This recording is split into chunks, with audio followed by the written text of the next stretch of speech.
Nestled on the shores of Lake Pepin, Lake City is a small resort town in southeastern Minnesota. If you're a tourist in Lake City, the lake is a wonderful thing in itself to see. Lake Pepin witnessed the birth of one of the most popular water sports on the planet. This is the birthplace of water skiing. Since the early 1900s, we've had, during the 4th of July period, Water Ski Day Festival. Crossed by the Mississippi River, Lake Pepin has been an important shipping route since pre-Columbian times thanks to its strategic location. Straddling the border between Wisconsin and Minnesota and 100 miles south of the Twin Cities of Minneapolis and St. Paul, the lake is the widest point on the Mississippi. Old legends have it that a terrifying creature haunted these seemingly peaceful waters. And even more terrifying, if we are to believe recent reports, that monster might still be alive to this day. The fishermen, actually, when they saw it, they turned their boat around and came back off the water. They saw some gigantic sonar, reading on the bottom of the lake. I know that they had a diver in the lake that ran into something that he didn't know what it was and he didn't want to go back in. And it was like I was being watched or something, like something out there was watching me. Many of the tribes were frightened of the area.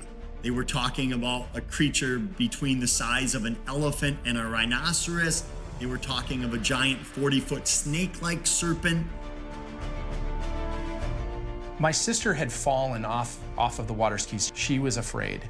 We pulled her out of the water pretty quickly, and she has not been in the water since then. I've been out on that water many times. I've seen a whole lot of weird things. I've been out on the water when it's real rough. It's hard to see down into the water, so late at night, at dusk, at sunrise, you can see things poking out. Something surfaced that was maybe 5 or 6 feet out of, lengthwise, and maybe 6 or 7 inches that came out of the water. And he saw a creature out of the water about 4 feet came out to grab a flying bird. He was so terrified, he removed his children and they left. They quit fishing because they didn't want to be the next thing that monster came after. Right at that point, as I got thrown around, and I was freaked, scared to death. It's big. It's gotta be it. I was screaming. I honestly don't remember exactly what I was screaming, to tell you the truth. Most of the people who saw it were terrified of it. But I was saying something like, it's big, it's dark, get me out of the water. There's weird stuff out there. There's weird stuff in the lake. I could feel her fear. She wanted to get out of that water very quickly.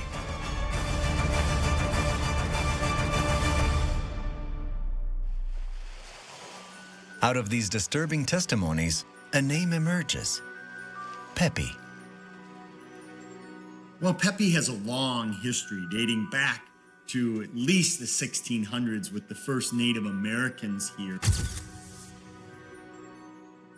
People for over 100, 200 years have been seeing this monster, and by many accounts, it's a terrifying beast. Many of the tribes were frightened of the area, that if anyone went missing or anyone did not come back, they blamed it on the monster in Lake Pepin. If anyone died or any tribesmen, drowned, they blamed it on the creature. So it was looked at that you should avoid the lake at all possibilities, because if you didn't, you might encounter this creature. And many of the tribes only took their strongest and sturdiest canoes out on the lake because they were so frightened of what was underneath.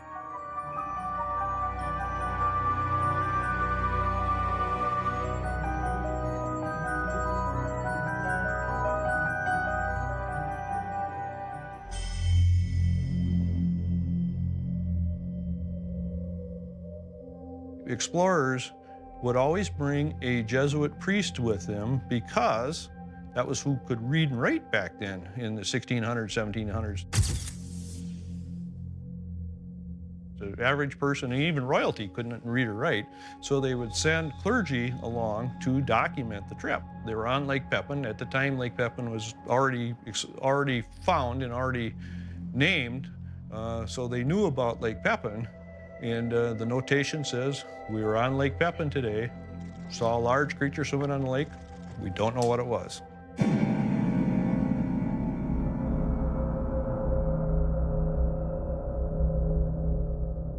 And back in the 1800s, they sometimes called it a sea monster, a sea serpent, a marine monster, a beast of the lake, even a snake beast. So you have to look at all these different terms of what these people were encountering. I came across the 1871 report, just kind of researching around, and came across the notation. A pair of local gents say they saw something swimming on the lake, or lake monster they called it, larger than a rhinoceros, but smaller than an elephant.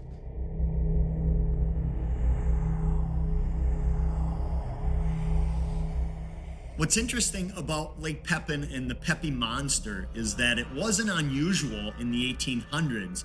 There were dozens of lakes, rivers, and streams in Wisconsin and Minnesota that had legends of a beast, a monster in their lakes. But what's interesting about Pepe is that most of these other lakes and rivers, the creatures seem to have died out. The reports just kind of stopped. Whereas Pepe, starting back in the 1970s, really resurfaced. That back in the 1970s, reports started to come back out more and more, whereas today we're getting just as many reports of Pepe as we did back in the 1800s. And I have talked to people who say or swear that they've seen something unexplainable in this lake.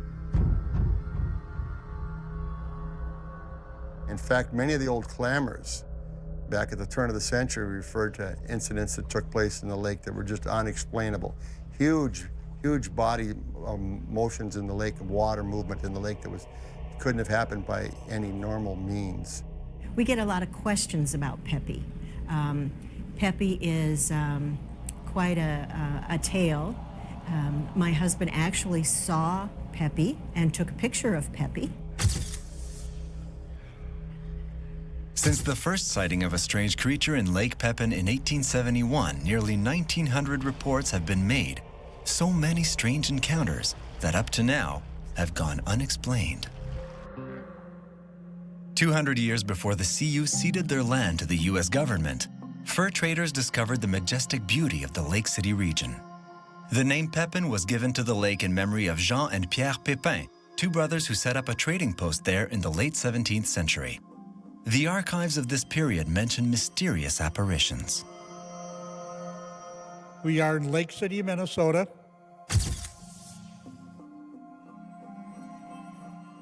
Canada's borders to our north. Our city is split by two counties, Wabasha County and Goodhue County, the state of Minnesota. We are on the Mississippi River, which happens to be, at this particular point, the widest and the deepest part of the Mississippi River. Lake City is kind of unique.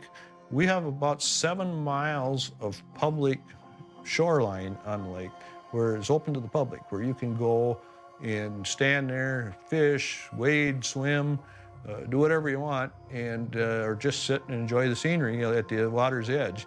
And a lot of people do that, and that's where a lot of people see Pepe. And we have Pepe watch stations set up. You'll see signs every now and then along the beach. My friend that works for the Division of Natural Resources pulled up this really weird looking fish, and it was maybe 1.5 feet long, and it had really big teeth. The head almost looked like a piranha.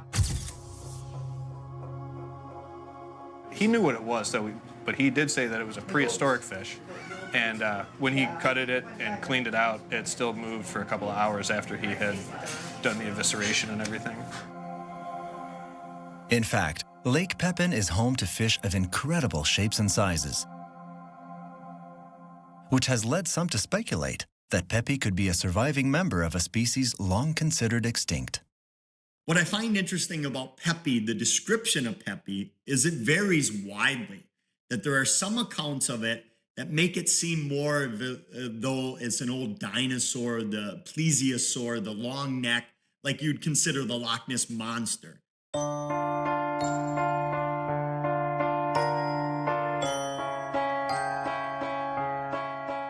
Based on the descriptions people have called us with and provided us, we think Pepe is probably 15 to 20 feet long, At least part of him is serpent-like. There are other reports of it being more of a giant serpent, snake-like beast, 30 to 40 feet in length. And then there are some where it's more of several humps of whatever is unknown, some creature that's unknown. We think it probably has a thicker body in a long neck with the head. But, you know, that's the mystery with aquatic creatures is you don't get to see the whole thing most of the time. You only see part of it. You know, they're like icebergs. Most of the sightings of its color seem to indicate that it's a dark type beast, that it's a brown or a black or a dark green. It's always seen as a dark type creature. The Shimbanos are longtime residents of Lake City. They operate a small cafe on the path along Lake Pepin. Adam Shimbano recalls, as if it happened yesterday, an incident that traumatized his sister during an outing on the lake in the early 1980s.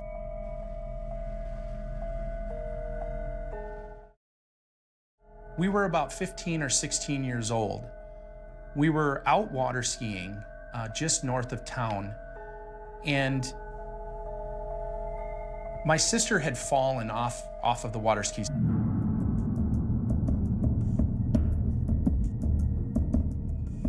You know, you pull around and you swing around to pick her up. And we picked, as we did that, you know, I'm sure we were horsing around and stuff, and somehow Chris, the guy that we were with, and I, you know, we weren't really paying attention to her. And she hollered something. I don't remember, this was 30 years ago, and she was, and I looked at her and, you know, it's caught my attention, and I'm like, what, Shelley? And her eyes were like this big. She's like, there was something in the water right here. And I said, what are you talking about? And she was adamant that she wanted to get out of the water. She was afraid. And she scrambled out of the water. We pulled her out of the water pretty quickly, and she has not been in the water since then here in Lake Pepin. And so she hasn't swam in the lake for 30 years.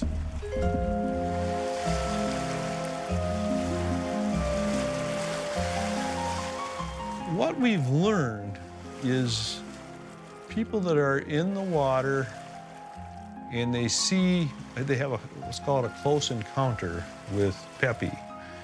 It kind of shakes them up for a while, and they certainly want to get out of the water right then, and they aren't too eager to go back in the water in the near future. You know, eventually that changes, but they are a little bit nervous to start with, and I guess I can kind of understand that. If anytime you see something that scares you, I mean, I don't really like snakes too much myself. If I all of a sudden see a snake a foot away from me, I usually jump back, and then I'm on the watch for snakes after that. She said it was a black, and she could make out a fin of some kind, but she said she couldn't really see how big it was, but she could tell that it was quite large under the water. We've heard stories that there used to be big sturgeon that lived in this lake. You know, I said, it's just a fish. And no, it was not a fish. It was big, and it was scary. And, you know, to this day, we've never really talked about it much.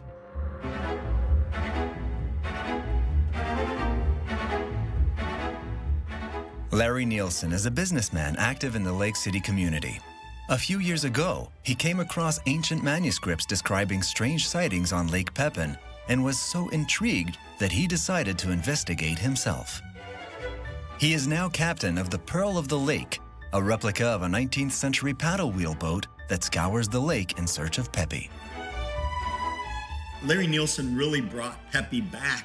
It was nearly forgotten for many decades. People talked about it in the area, but outside of the community, it wasn't that well known. About 5 or 6 years ago, I was actually watching a show on television about the Loch Ness area. And I thought, well, wouldn't it be nice to get a bunch of people that come here and try and find out what Pepe is? And what's the best way to do that? What's the best way to get some interest in finding out what Pepe is? And that's, I thought about it for a while, and that's when I came up with, I'll offer a reward for anybody that can prove the existence of Pepe. And I sent out about 100 emails to different news organizations and news media that we're offering a $50,000 reward for anybody that can provide proof of what Pepe, the Lake Pepin monster is. And then from there, a few newspapers picked it up, news stations, and a lot of national media started picking it up. We were on National Public Radio. Then it grew exponentially from there. We started getting inquiries from around the world. I was actually on the largest radio station in Tokyo, Japan for 20 minutes talking about Pepe, and Chinese government had a website that talked about Pepe a little bit, and I've gotten phone calls from Australia and Sweden and just about every country and every state around. People are really, really interested in what's going on here on Lake Pepin. Well, let's throw out the map, Larry, and you can show us, we'll look at some of the most common areas for the sightings, and then we can pick where we want to go today. Well, these orange flags here are sightings that you've documented, or is that right, Chad? Yes. Okay. Dating back to the 1860s up until, current time. We are right here right now. Matter of fact, where our dock is located is called Central Point because it is in the center of Lake Pepin. So we're centrally located here. And as we go downstream, the water gets deeper, 85 to 100 feet deep in places. Or one of the favorite spots seems to be up between Stockholm and Maiden Rock Bluff. And Maiden Rock Bluff is for some reason, seems to have a lot of sightings right around that area. You can see that's Maiden Rock, Wisconsin in the background. There's the creature. Yeah, and several other ones that are in the same vicinity. So I think we definitely want to hit that area. I think we'll have some good successes. Yeah, you can see we'll be right in the hot spot. Yeah. I'm excited. Let's get going. Yeah.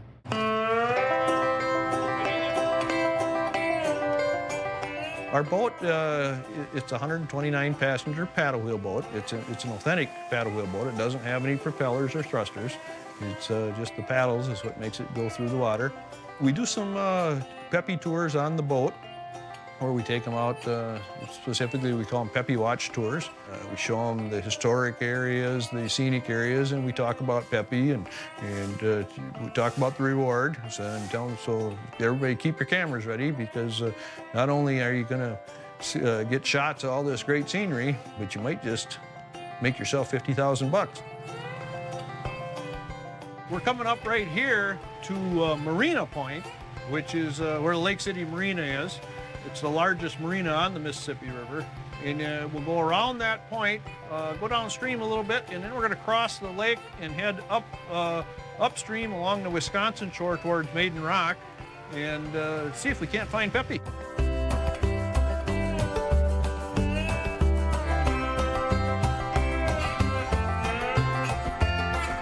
So I think what's interesting is we always talk about it being a single creature, but in actuality, there may be several of these creatures, especially if there have been hundreds of years of sightings, that there may be enough to reproduce.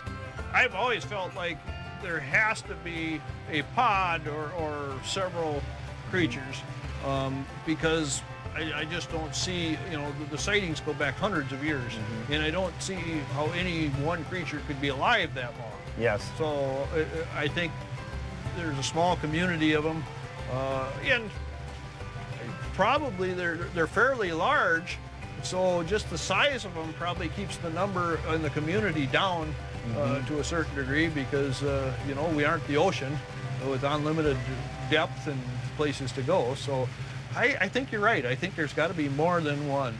Based on a lot of the reports I've received, that whether the creature is harmless or cute or not, people were afraid of it. And of course, if you're swimming in the water skiing, boating, and a large beast 30 to 40 feet, by some accounts even 10 feet, comes up next to you, that's going to be terrifying, whether it's a sturgeon, whether it's a giant catfish, a bull shark, or an unknown species.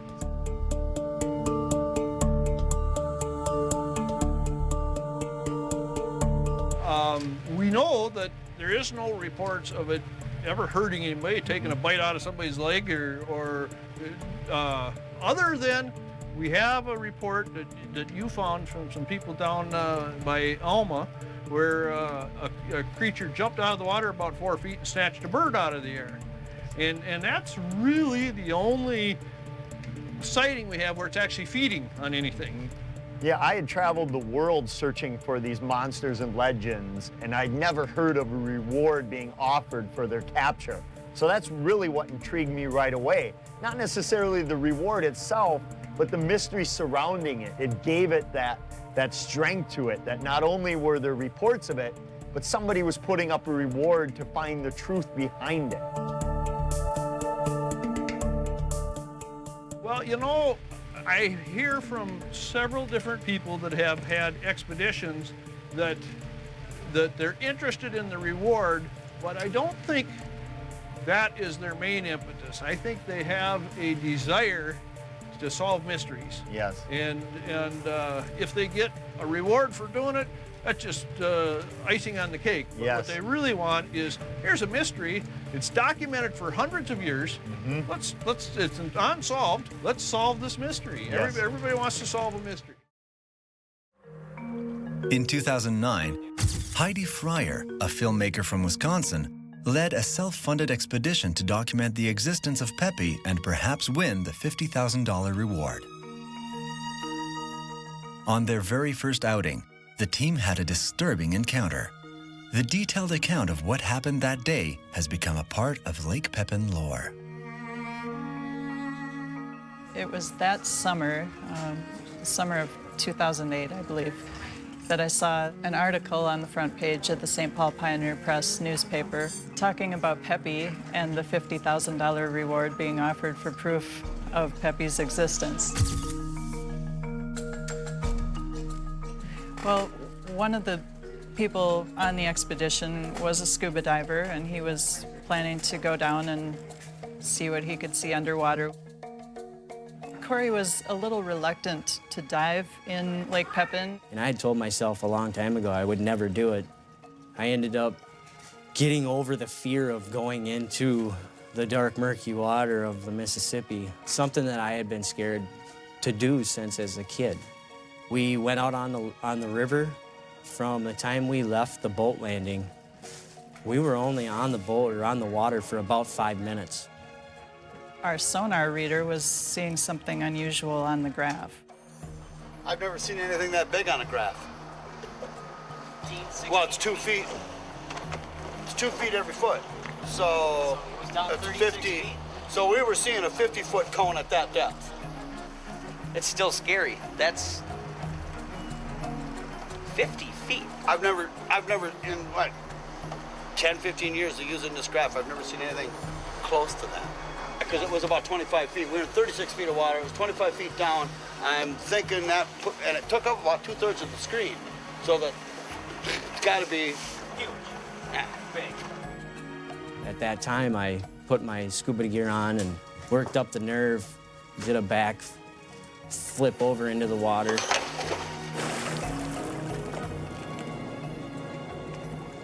And it was like maybe 10, 15 minutes into it, I was kind of getting comfortable, you know, getting that fear gone, and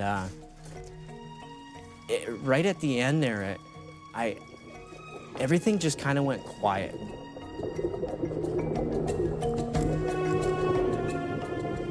I had a feeling come over me, like just a tingly feeling in my head and in my ears or whatnot. And it was like I was being watched or something, like something out there was watching me.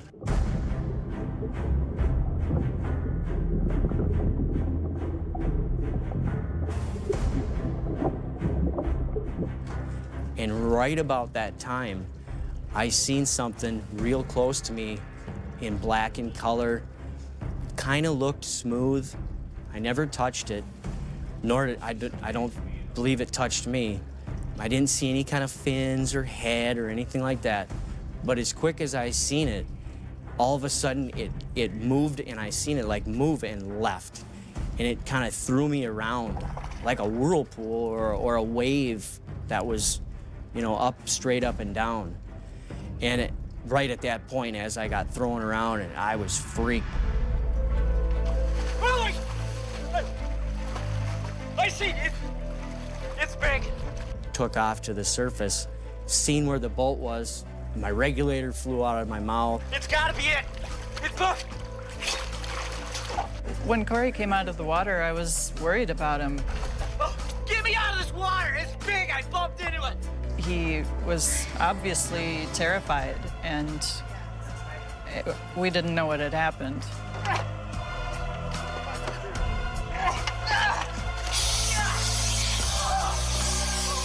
And I was screaming to get my buddy to pull me out of the water, and it felt like forever. You know, I was just imagining this thing coming up and grabbing me or something, you know, and disappearing forever.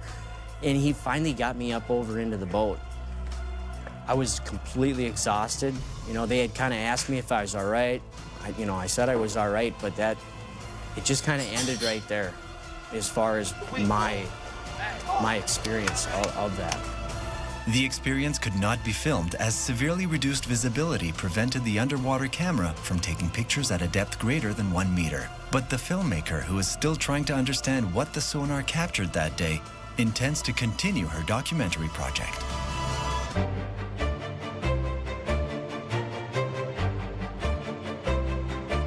Despite high hopes, no observations recorded in the past 150 years have helped prove the existence of a monster or unexplained phenomenon in Lake Pepin. The many photos submitted by alleged witnesses have all been deemed inconclusive. None of this surprises Dr. J. Epping, a veterinarian. He believes that Corey, the diver who had a terrifying experience at the bottom of Lake Pepin while participating in a documentary film, was probably surprised by a very big fish. If I had to guess what Pepe the lake monster is, I'd have to say it's probably most likely something like a sturgeon or some big fish.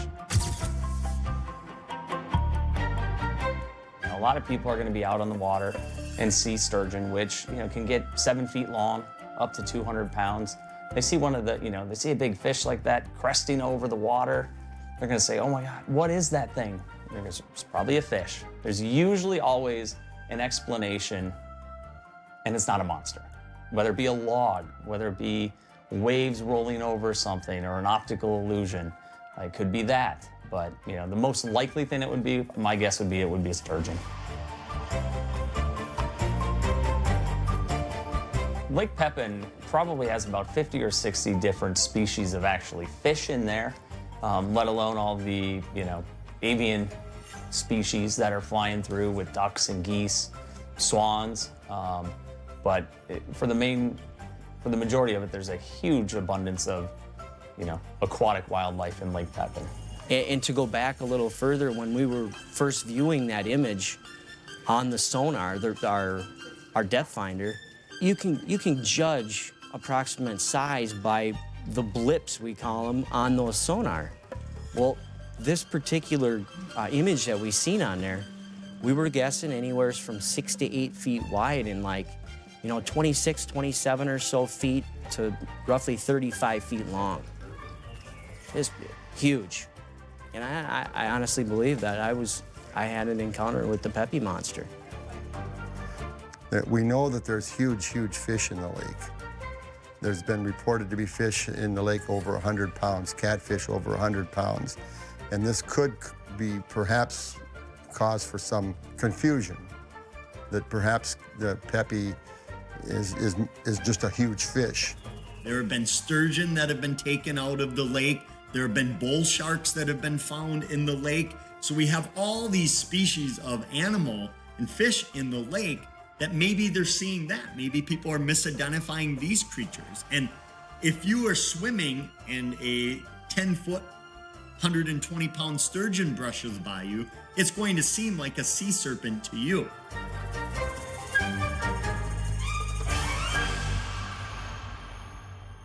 I guess the possibility exists that It could be a new fish species, but again, that would be highly unlikely. Given our Department of Natural Resources and the gill nets and the test nets that they do in all the river and lake systems in Minnesota, we're going to notice that coming in, because our DNR is constantly looking for invasive species that we have here, like the flying carp and zebra mussels and all that. So the amount of monitoring that we're doing, of our waterways, it's not going to be a new fish, and if there is, we're going to know about it right away. Ancient legends, disturbing encounters, blurry images, but still no physical evidence of a monster living in Lake Pepin. So why do some people continue to believe? As far as how many people believe or don't believe, I don't know what that number would be. I would say that as far as believers go, it's probably a pretty small number of people who actually believe that there's something out there. My job involves traveling the world in search of folklore and legends, speaking with witnesses, digging through old historical archives, and then actually going to the places where these legends happen and trying to sort fact from fiction. The author of several books on unexplained phenomena, Chad led his own investigations on Lake Pepin in the summer of 2012. On both expeditions, we had a lot of equipment. We had sonar, underwater cameras, we had video, audio, we were fishing, we had nets, we used ourselves as bait in there swimming, and we came up with zero evidence of the monster. But what intrigued us is that when we were passing by people who were fishing, we would just call out and see if they had ever seen Pepe or if they had been on the lookout. And even though many of them did not have a sighting, what we were amazed at is many of these fishermen and women who we didn't even think would believe in a monster said they kept a camera with them just in case. In the absence of tangible evidence, photographs are often the only tools available to help unravel the mystery. I've seen several photos of what people believe are Pepe. And sure, it looks like it could be a Loch Ness monster sort of creature, but you look at those things and you also say, you know what, that could be a log, that's floating down the river at the right time, the undulation that's there. You could have waves going over the top of something. So, yeah, can it look, you can make anything look like anything. I could take 2 hot dogs and stick them in the water and potentially make it look like a lake monster if I wanted. Sometimes the pictures we see, there's this newfangled thing called Photoshop. I don't know if you've heard of it, but it's amazing the things that they can do with Photoshop these days. Now, that didn't exist 30 years ago, and there are these old photos out there that I don't know how you fake something that looks long and skinny swimming through the water. So, and then we also have to look at society right now. We're all running around with cell phones. We're all running around, attached at the hip to our, camera phones. If something like that's out there, we're going to have really good photographic, evidence of that.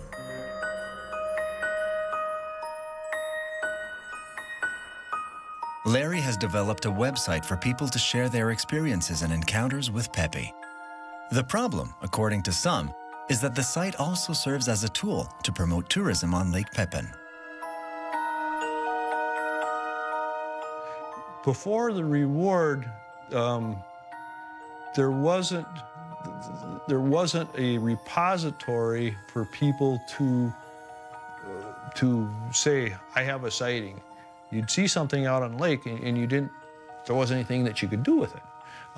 So that was part of why we created the website, along with the reward, is we assume now people are going to say, we saw something, so now they have a place they can report it to, and we can start being a library of those sightings. Local citizens commented, of course, like everything else, you've got your naysayers and whatnot. Some people say, hey, Larry's trying to make a name for himself, but having worked with Larry, he wanted to create a tourism draw to bring people in the region, because once they're here, it's a very beautiful area. I doubt that Pepe was created just to attract tourists. There's a possibility that Pepe was remanufactured from some time back. But I think there is a mystique or a mysterious creature or creatures in the lake. I think Larry rejuvenated the monster, that these stories have been circulating for hundreds of years, but again, they were nearly forgotten, and Larry just simply dragged them out of the history books and made them relevant again. There's that segment of the population that says, "Oh, what are you doing? You just look like a bunch of goofballs, you know?" But I have heard that there are people that come to Lake City because, hey, I heard this story about Pepe, so I wanted to come to Lake City and to see what it was all about and to go out and look at the lake. And so if it drums up business in that regard, then it's doing its job, I guess. But I think Larry not only benefits from tourists, but also he always makes the claim that there's no harm in promoting your history, that if you come here, whether or not you see Pepe in the lake, you're going to have a beautiful time and a wonderful area. So I think he's just promoting the town's unique history.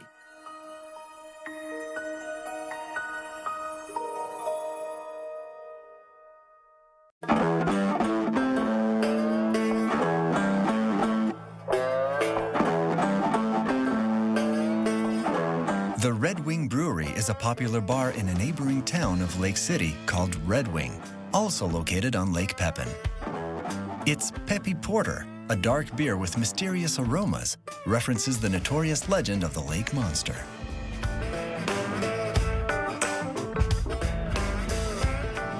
We have 13 varieties that we brew in our brew house. Our brew house is about what we call a 6-barrel brew house, which means that we make about 186 gallons per week. We have several of our own styles that we serve, ranging anywhere from a lighter ale to a darker stout. All of our beers are meant to reflect something that makes Red Wing what it is, and the Lake Pepin area what it is. We try and promote stories that are unique to this region, and Pepe's Porter is one of those stories. Our porter beer, which we brew as an American porter, is a darker ale, and we decided to name it after the local lake monster.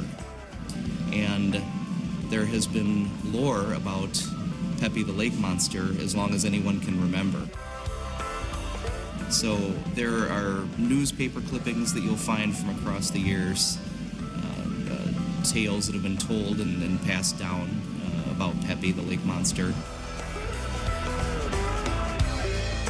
Again, it all plays into the legend, and what is true and what isn't depends on the person that experienced it.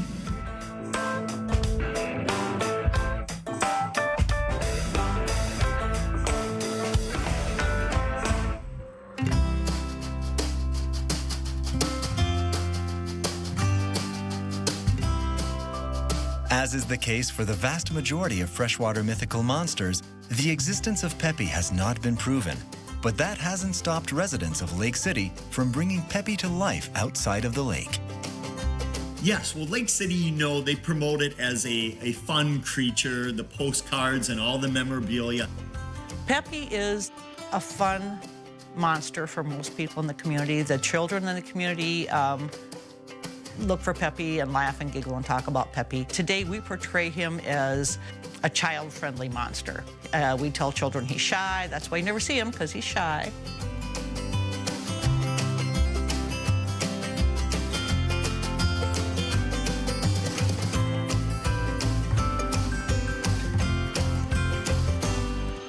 The T-shirts and sweatshirts that we carry are printed or embroidered by local businesses that do that kind of work. And then the little Pepe stuffed animals are made by a great-grandmother that lives right here in Lake City. Evelyn is a great-grandmother, and she has the copyright permission from Larry Nielsen to make these, and they're all made by hand. She buys the fabric and cuts it out and embroiders the eyes on and stuffs them. She said the stuffing is the hardest part. While the legend lives on in the streets of Lake City, research continues under the surface of the water. For Heidi and Corey, despite the technical challenges facing their investigation and with no offense intended to the many skeptics, hope springs eternal.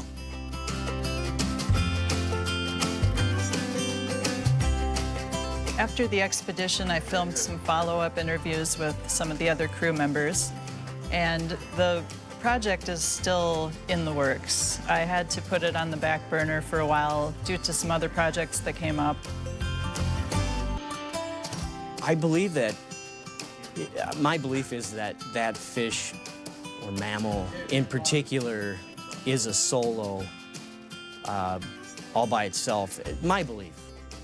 And the reason I say that is if there were more of them, I think you would see more sightings, there'd be more knowledge of them.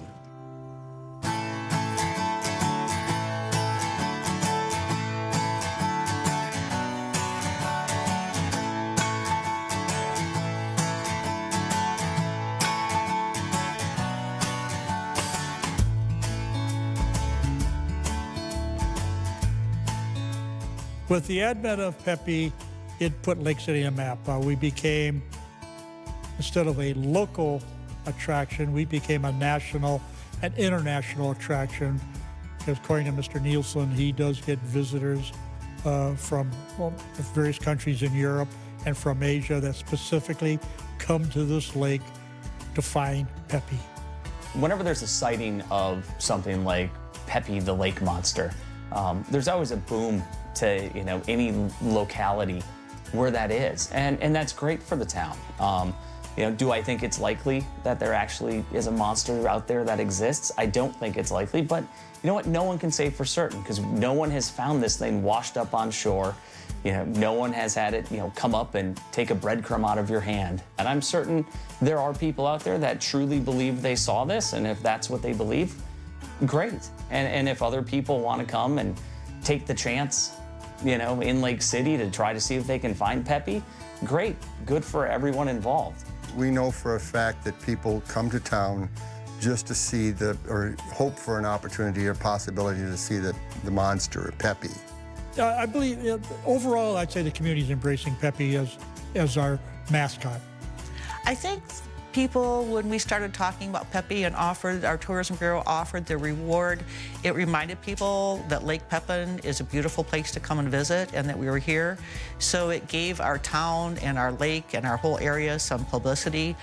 Well, I think the point of it being friendly today is it's more welcoming, that it's more of a tourist draw. It's more fun, family friendly. You can go to Lake Pepin, you can do some water skiing, you can enjoy the beautiful surroundings, and maybe catch this cute little animal as well. So we're in the process of working on something, and knowing Mr. Nielsen, we'll probably pick a Pepe month or a Pepe day. And if I was going to pick a Pepe day, it'll be that April day in 1871 when the two fishermen discovered him.